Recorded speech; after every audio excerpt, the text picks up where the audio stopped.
Very good morning to everyone. Um, my name is Dallas, and thank you for the introduction. So I lead Coursera's India business. So marriage is probably the toughest one to solve. I don't know whether this is probably the right combination and a perspective to compare. But at the same time, let me try and see if I can make some sense to it, get some sense to it. I've been married 27 years, so hopefully there's some experience behind that. Right. Coming in here, first and foremost, very good morning to each one of the members here. I'm not sure whether I'm the right fellow to be a fellow here, but nevertheless, wonderful to be in this august company with each one of you here. Right. My background is in technology. I spent about 30 years in the technology industry. IBM, Amazon, Salesforce, SAP, so those were some of the brands and companies that I've worked with. But there's a story behind it, and maybe I'll start with that just before I get into the core topic. I actually graduated, rather my undergraduate degree was in agriculture. Right? This was way back in 1992. Yeah, I'm 52 years old, so that probably tells you that. And one of the things that I found really tough during my undergrad days, there is this concept of puddling, right? When you do rice cultivation, you actually have to get into the field. It's slushy and it's full of water, and then that's when you do the transplanting of the rice, right? It's really the hard part of the job. A third year is when, as a student, I was given a farm. A small plot of land, and I had to transplant the rice and then grow, and that productivity of that yield would be measured in the context of how I would get graded. The transplant is a very important process because that finally determines the productivity of the paddy yield that comes out. But it's done in winter. And I was in the northern part of the country where the temperatures can really go down. And as I stepped deep into that water, it almost felt like my feet were getting, cut off into two pieces, right? That was the date that I decided, this is definitely not for me, right? Not the space as I want to be, and I do want to figure out what else do I do in my life, right? Agriculturist is not probably my cup of tea. So that probably, this is, as I said, late 1992, the country was going through the biggest economic crisis, the balance of payment crisis at that time. I would pass out that year and I would get no jobs because there were no jobs. We were still struggling as an economy. I had no other option, probably get to higher studies, get 2 more years of management degree and see if that changes my life. Did that. And started my career in the services industry as, in hospitality. Right? I joined a company called Sterling Holiday Resorts. And I was selling vacation timeshares, selling dreams, right? Fundamentally, that's fundamentally what I did. Around 96, 97 is, some of you who would have been there, is when the economy started picking around the services industry, and especially the technology services industry, right? And that was the point where I said, this is the early stage of the S-curve of an industry, right time to get in, because there's still a lot of growth left. At the same time, I had no knowledge of how do I get in, right? So there was no Coursera then. I wish I had, right? There was no learning platform. There was no Walks-In, which promoted multidisciplinary learning. But nevertheless, it was a hunger for growth and a hunger to learn that led me to bookshops, mentors, people who are willing to coach and teach, that led me to start a technology career. IBM hired me, and I still don't know why they hired me at that time with my background, because when they said RAM in the first session that I sat into the classroom, as I hired as a management trainee, they spoke about CPU RAM, and I said RAM. For me, it was all about ramming my bike or my car here and there, so it was not a positive word. Anyway, long story short, to me, that was probably the point where I realized as a career switcher at that point, the ability of resources to be available and the way industry shifts and industry changes, the academia will never be able to fulfill when there is an early stage curve of an industry, right? So because education normally is catching up with innovation that the industry brings in, right? So that tells us probably there is a gap, there's an opportunity. The characteristic that you needed as an individual at that time was to be a learner, explorator, and a risk taker. I know Vivek here, I've heard his story, and I'm sure if you haven't met him, please hear his story too. But that probably was a path of a journey where, where you could transform as a career switcher, whereas an industry, I had the help of industry veterans and industry people who put an investment in me.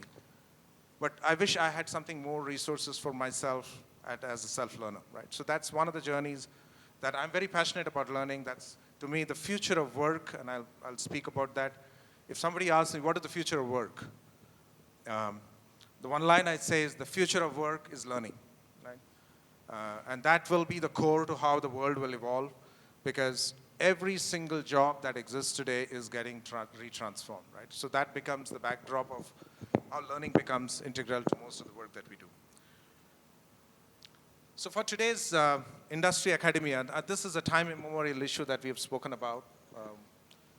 I had a few points to make. A few trends that we see in the context of future of work, my one-liner, future of work being learning. Apart from that, I'll talk about what's probably going behind that. Some of the imperatives in the context of academia and industry coming together and say, what are we seeing? Some of the new trends that we are seeing there. There are some emerging concepts. This always existed, but there's some new things that we're starting to notice. We also did a survey recently amongst employers and students, two key stakeholders, right, in the context of an early stage career especially. And we said, okay, what is it that the student is thinking? What is it that the employer is thinking? Is there a way we can bring that context of skill gap? How can we reduce that, right? So the emergence of new skills, emergence of new jobs, how can we connect that into the academia and bridge that speed at which an academia catches up to the skills of the future? There's something that we are experimenting with. We launched something in September. I'll probably give a very brief overview. Not intending to be a sales pitch, but it's a concept. We feel it has legs behind it. We would love to see if it can partner with as many people, be it in the industry, be it in the academia, to see if there is something that we can do more around bridging that gap between academia and industry. The other part, which is also emerging, right, and more so probably in the way the economy is emerging, is the fact that how do you connect, now that if solve for employability. The second part is you solve for employer, for the employee, right, which is in the context of jobs.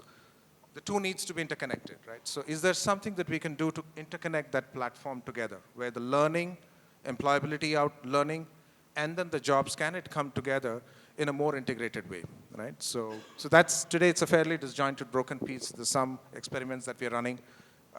We'll share perspectives and would love to hear if any of you have any ideas around it. It's an experiment. We hope to see if that succeeds. And the last, of course, there's some new trends that we see. It's not just about the academia, industry into the academia in the context of skills. There's a role that we see the academia has in the context of the industry of the future. There are some emerging trends that we're seeing. I'll share a few points. I'll leave it for an open discussion with people. I don't think there is a judgment out there in the sense that this is how it will be, but we are seeing some early trends out there. Does this make a good sense of 6 things that I can speak about? If there are anything else, do ask a question and I'll try and see if I have an answer. And sometimes when I don't have an answer, I'll probably try and make up one. Right? So 3 things that, and this is something most of you would have heard: automation, digital skills, and across jobs, and remote work. I think this is probably 3 factors that are going to change the future of work. And I'll cover each one of them in a little detail, but some data points around that.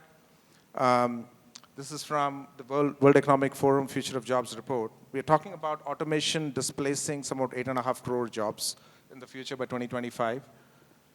I've seen various data points in terms of the jobs that we have today, how that will change, which means to say, if a job is being done, delivered with a set of skills today, what are the new things that you need to do that same job, right? There are about 40% of the core skills required in a job that exists today are changing.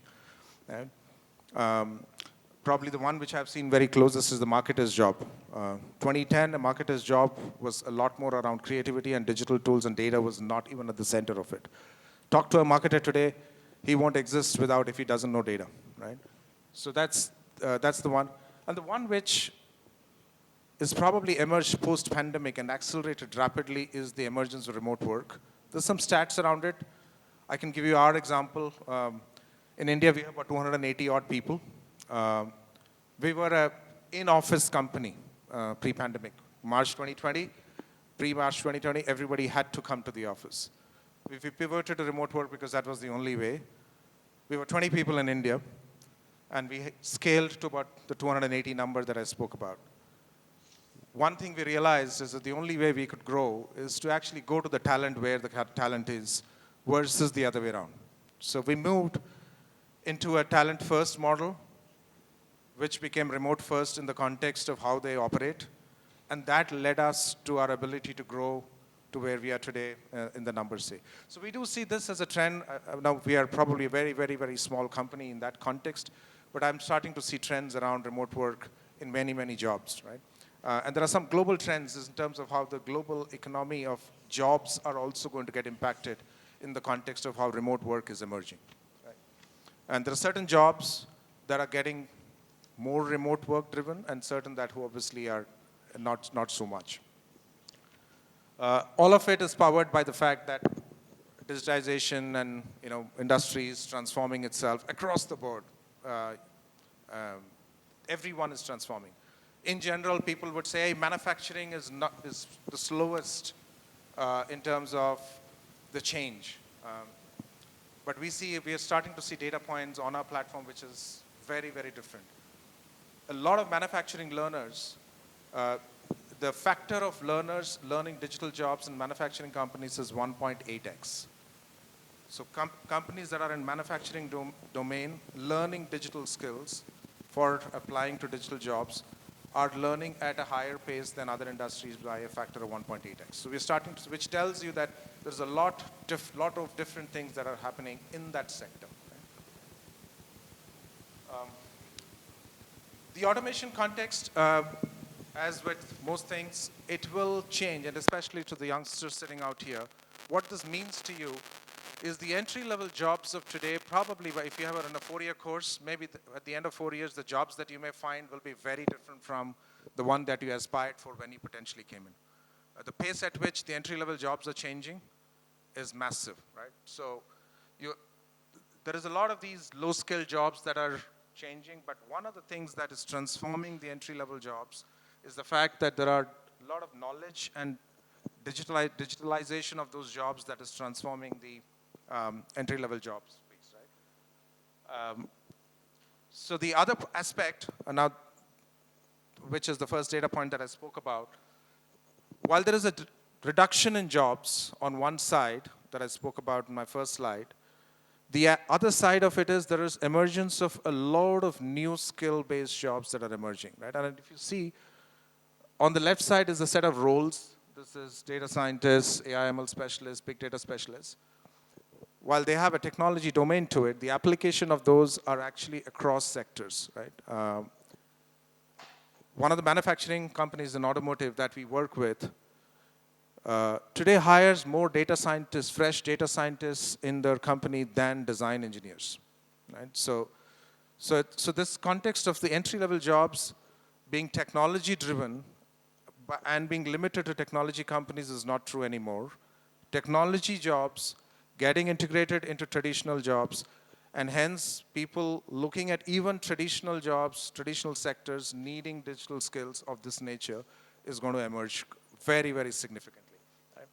So 150 million new jobs, these are some skills that will come into it. Think of it this way.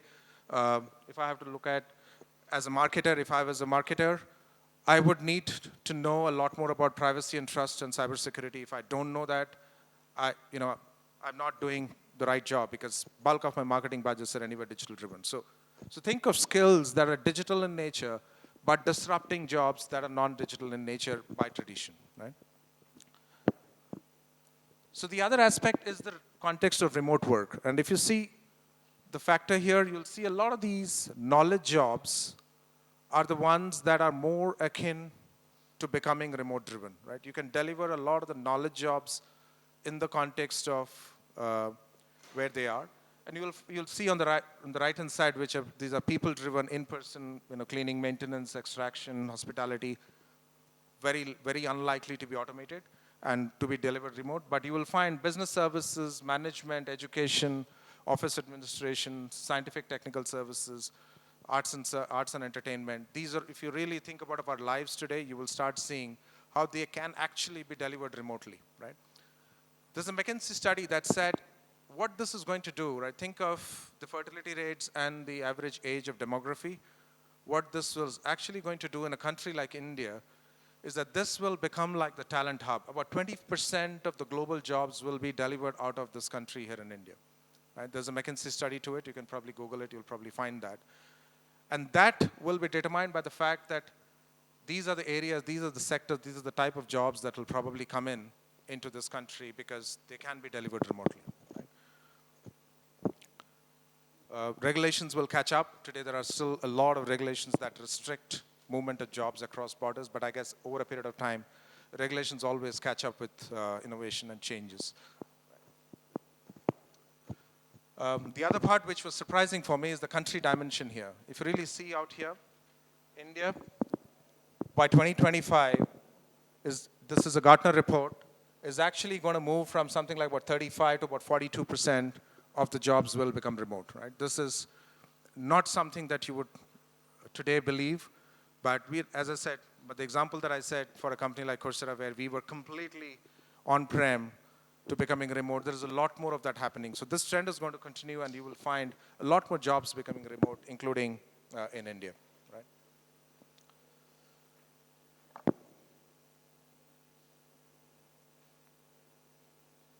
So what are the imperatives, right? Now, this is a famous quote from Tim Cook, who talks about the mismatch between skills that are coming out of colleges and the skills that we believe are important for the future. There is a gap, and this is, you can put the name here, Tim, you can take it to probably Thomas Watson, and I'm sure it will be as relevant, right? So it's time immemorial. But there's one new trend that we are seeing, and this is very unique. In the earlier days, companies were actually building skills around their technology, right? They were focused around, if Vivek who's here from Airbus, they are focused around teaching industry or students in the areas of core skills that they need for their company. Now, with the preponderance of digital skills across many jobs that I spoke about in the context of future of work, what we are starting to see is that a lot of the companies have moved away from being attached to their core technology, but are looking at what are the core digital jobs that will emerge in the future and how they can influence that. Because if they don't create that pool, they will equally suffer. So we're starting to see this as a new trend. Google, for example, has this professional certificate on IT support, right? On UX design. Digital marketing, of course, that's at the core of what they do. But think of IT support, project management. These are areas which are not necessarily going to drive Google's business.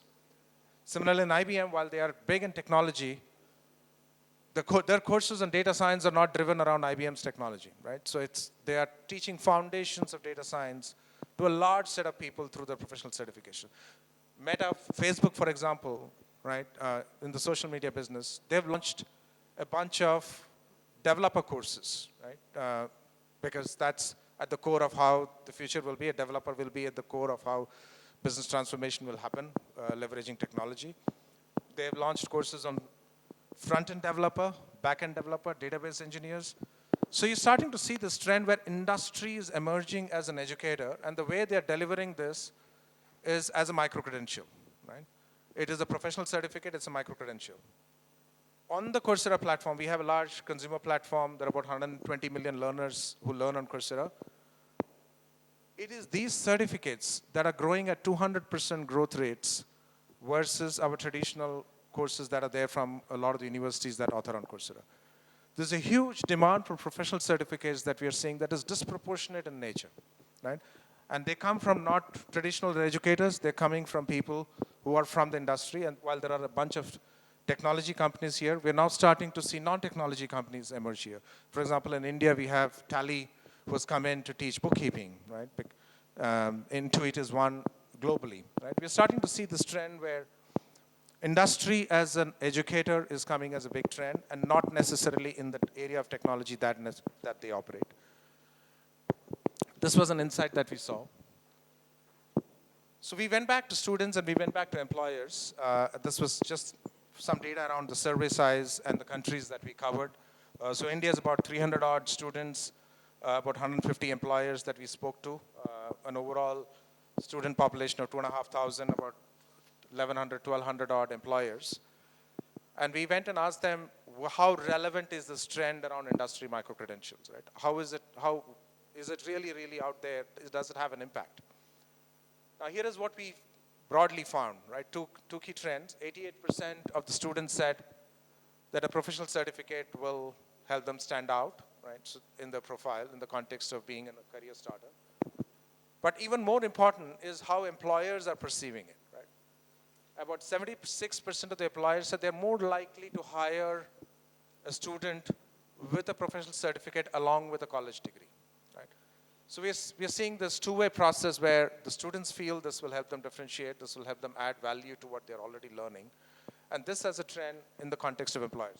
So in some sense, we're starting to see a mechanism where the industry and an education system and the context of a career starter, how we are combining all the three together, right?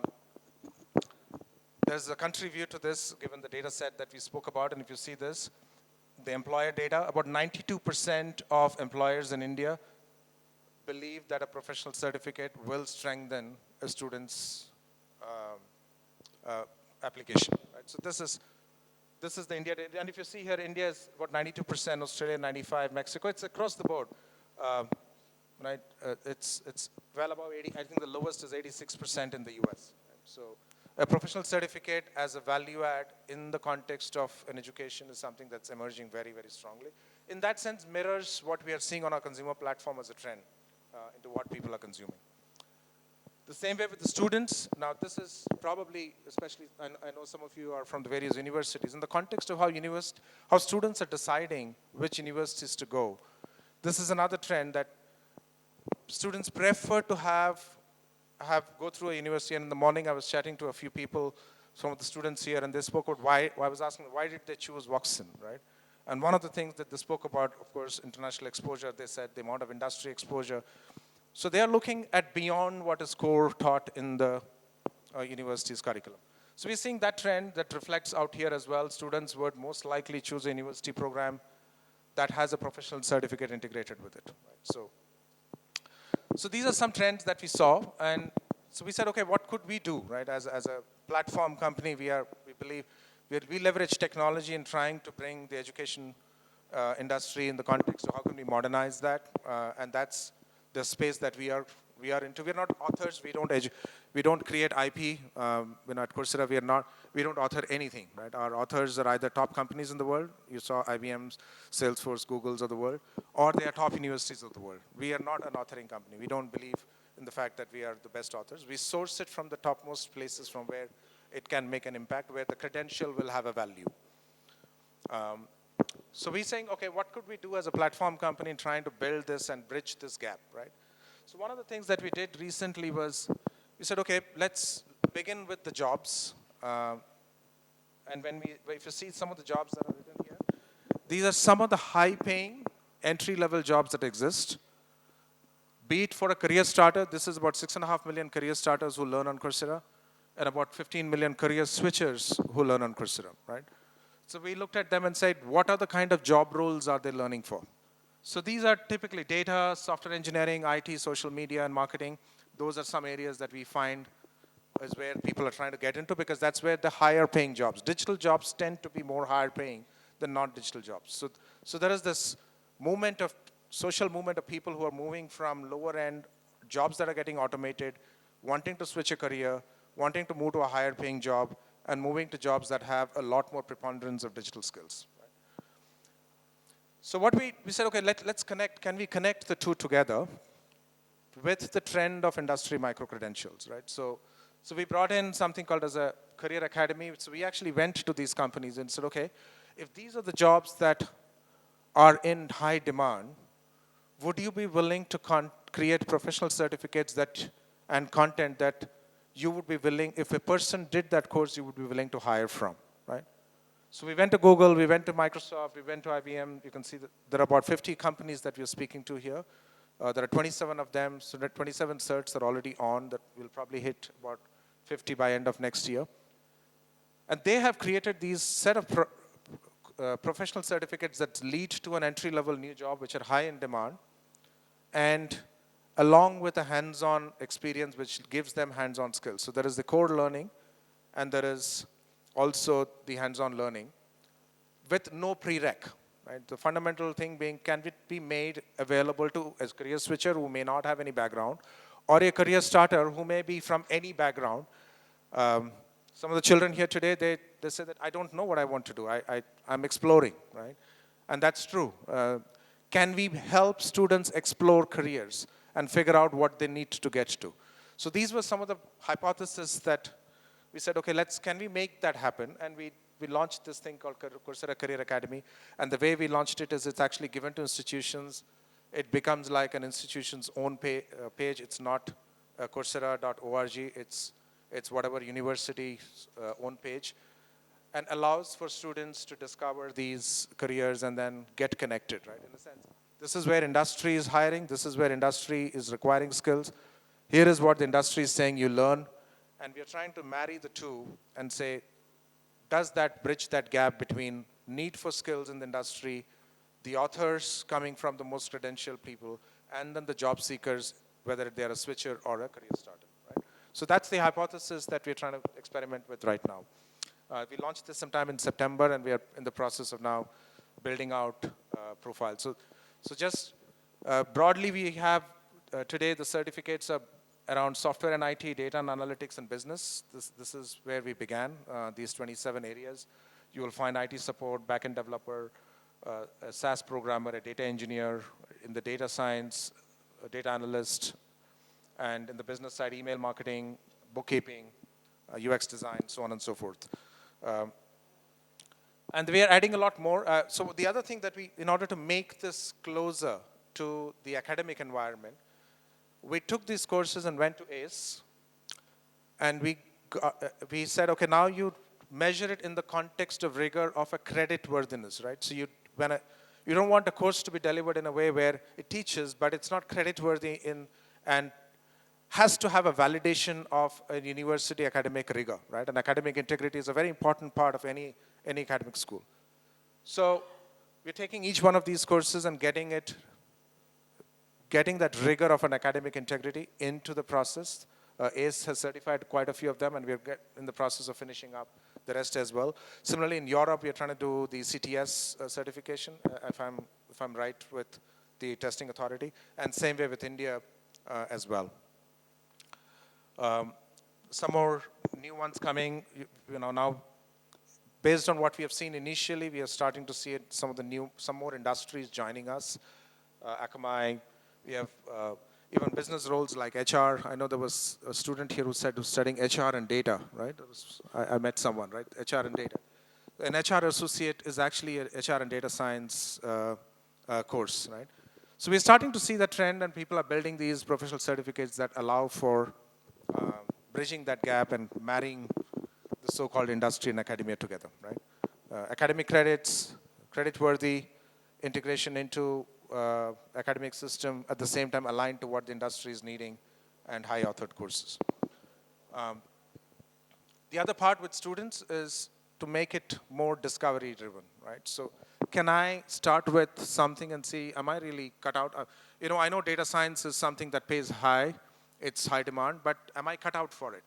they can start exploring, do a career discovery, test yourself for it. If they don't want to, they can move from, you know what, I'm not cut out for a technology career. Let me go to start my career as an HR analyst, or maybe I'll start my career as a sales development rep, whatever else it is, right? So it's built in a way that they have a lot of data and information to make those decisions. There is what skills make that job work, what amount of rigor that they need to do to learn. At the end of the certificate, what kind of projects that they need to do. So it's a collection that we've made so that the student also has the ability to discover and see how that works, right?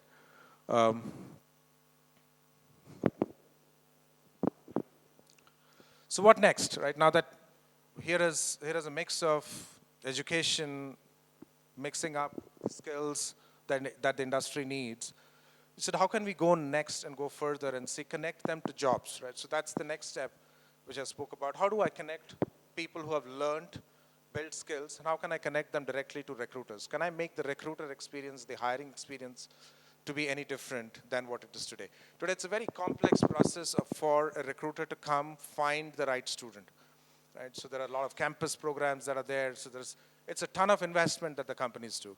It's a very human process. It's not yet digitized. You use digital tools and assessment and stuff like that, but yet the whole overall process of connecting the learner to the job is still very, very physical, right? We're trying to see what could we do to make that a little bit more connected, right? So this is where we visualize ourselves playing that role. There is the talent supply which comes from universities. There is a talent supply that comes from individuals, and of course governments are working around building skills in the marketplace. And the other side is the talent demand, which is where the employers sit. And we're trying to see how could we be that bridge in between and connect the two together, right? The way we are doing this is a bit like this. We talk of ourselves as a three-sided triangle between the learner, the educator, and the institutions, which is the employers, the colleges, and the government. These are three stakeholders that we see. What we're trying to see is, I'll give you a little bit on the acronyms. C4C is Coursera for Campus, which is what we provide to campuses to deploy in their university systems so that students can learn. That's the university version of it.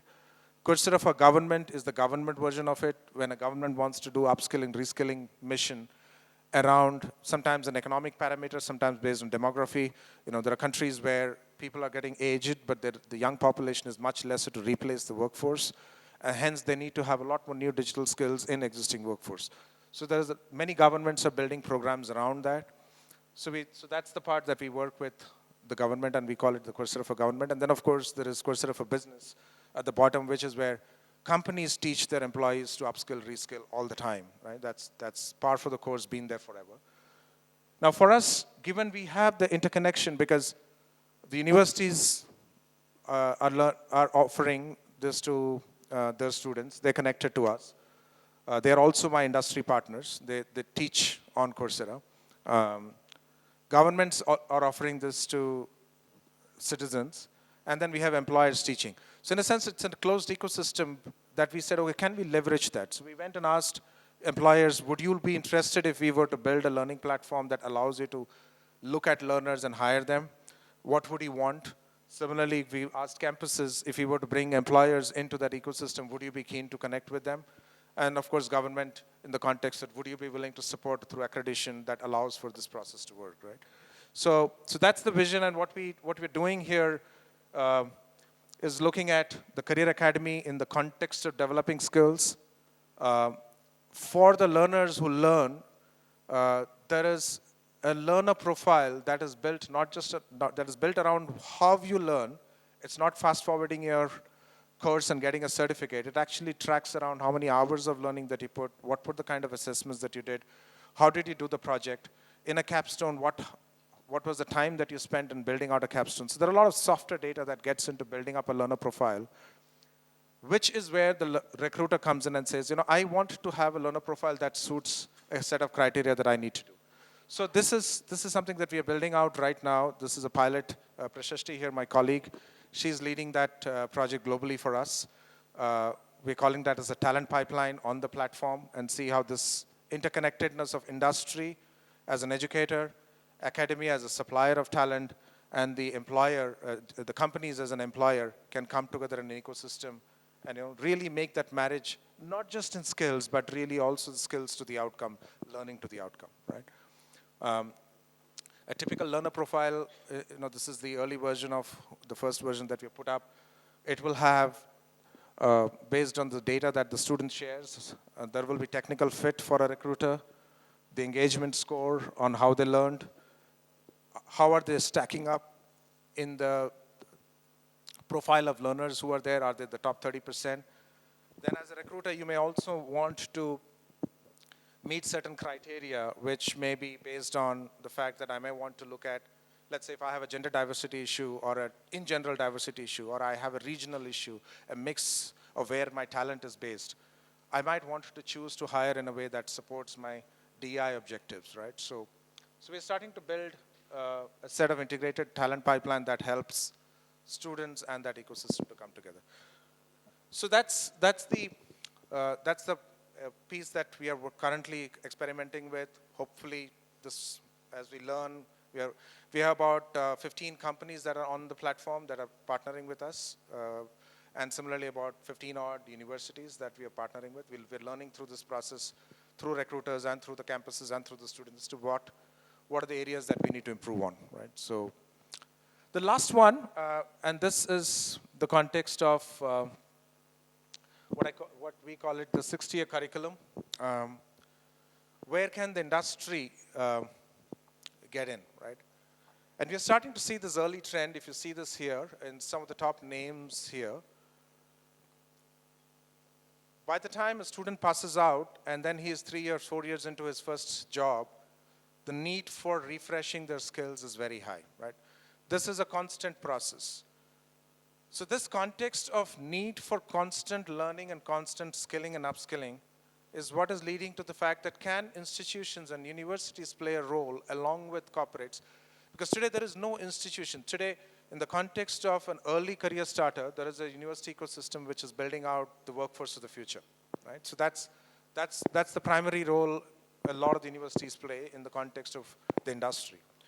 But in the context of the long-term learning, we have exec education, management education, but they are really, really in small pockets. It is not spread out to the large vast of alumni, the people that they have supplied. Can they be the player in this space of making that lifelong learning, which, as I said, the future of work is learning. If that be the core, if lifelong learning is one of the core skills that people need to have, can universities play a role in this space along with the students in their journey of transforming their careers, right? So that's where the 60-year curriculum is emerging as one of the concepts, and you've seen some early examples here between UMesh and MIT and Georgia Tech and IMD Business School. I feel this, while this is one is in some cases I know is being given free of cost because they're testing it out, but I do think this can also have impact in the context of university revenues in the future, right? It's a very, very new area to have your alumni to be with you forever for their lifelong journey of skills, right? So these are some perspectives that I'll share and leave for all of you to mull on, and to, if there are any questions, as I said, happy to answer any specific questions that you may have. If not, thank you so much for bearing my monologue out here. Thank you.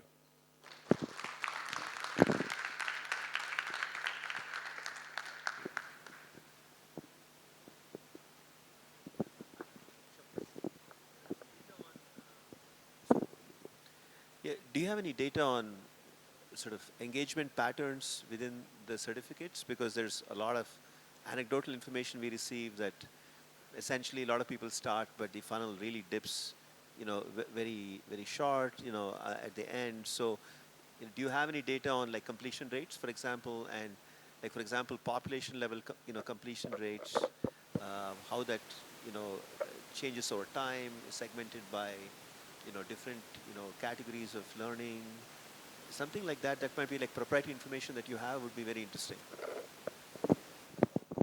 Yeah, one thing good about a digital platform is there's a lot of data all the time, right?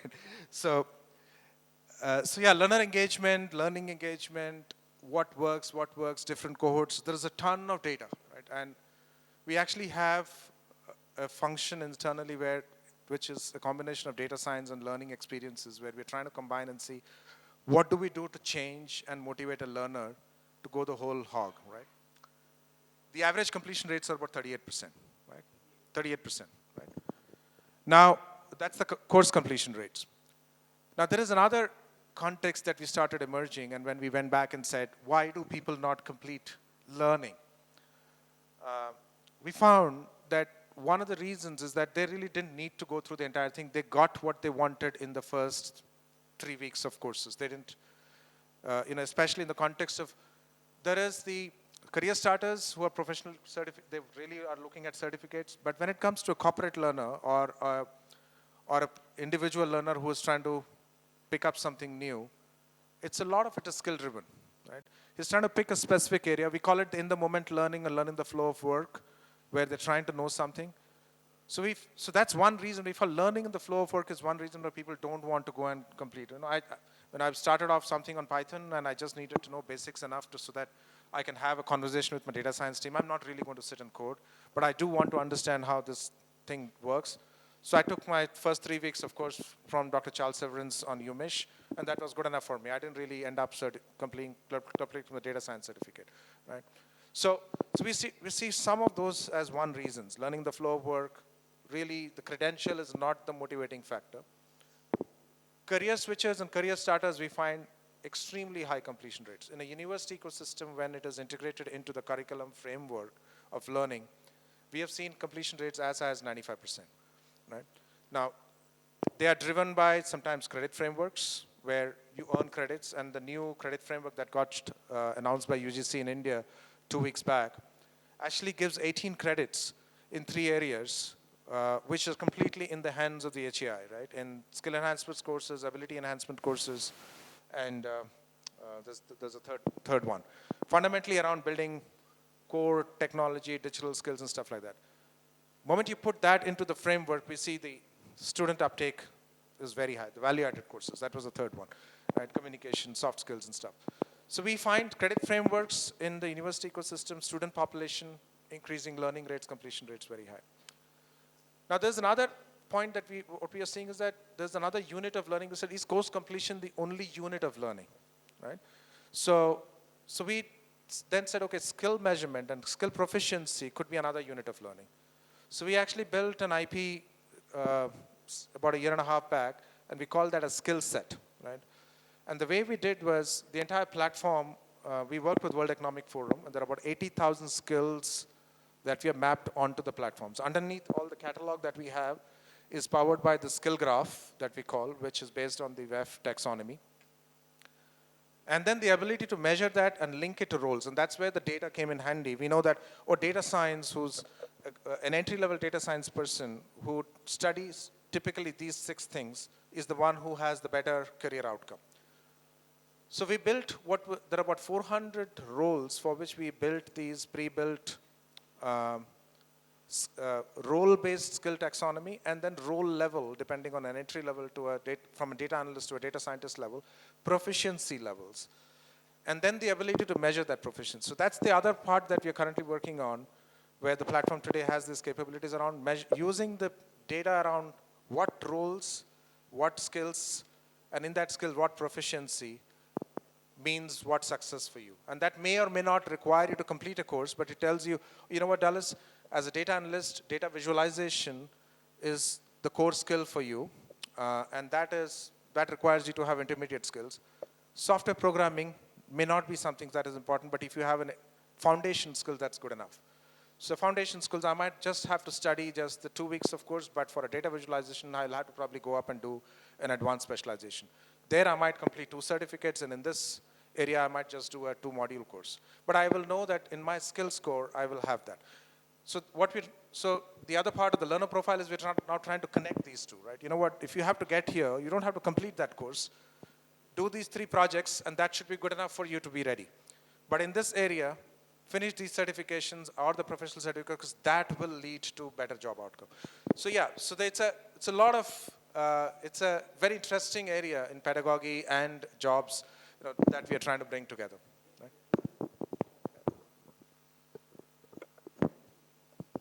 I know we are over time, so thank you so much. Thanks everyone.